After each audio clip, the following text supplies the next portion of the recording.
Hello বন্ধুরা, কেমন আছো? আশা করি সবাই ভালো আছো। আমি বাজারে গেছিলাম, বাজারে গিয়ে কই মাছ কিনে আনলাম।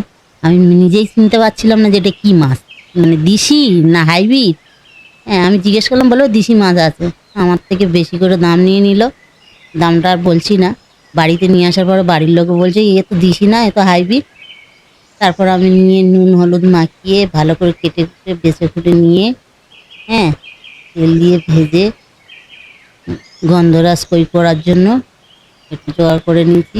এগুলো আস্তে আস্তে ভেজে লাল লাল করে ভেজে তুলে নিলাম।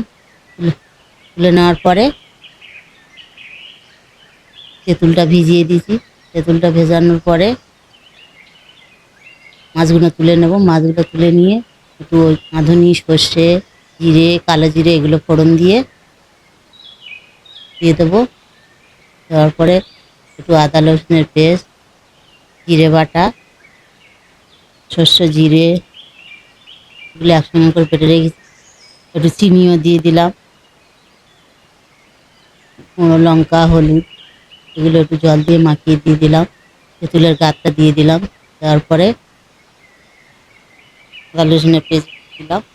দেওয়ার পরে মশলাটা সর্ষে জিরে বেটে রেখেছি ওই একটু দিয়ে দিলাম।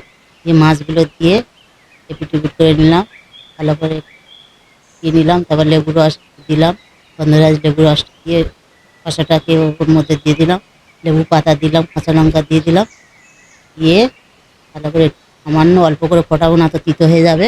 অল্প করে ফুটিয়ে তারপরে আমি নামিয়ে নিলাম। নামিয়ে নিয়ে গরম গরম ভাতের সঙ্গে দিয়ে ছেলে মেয়ে আমি খেতে বসবো। আপনারা কমেন্ট শেয়ার করে দেবেন, আমার রান্না করতেও ভালো লাগবে তাহলে।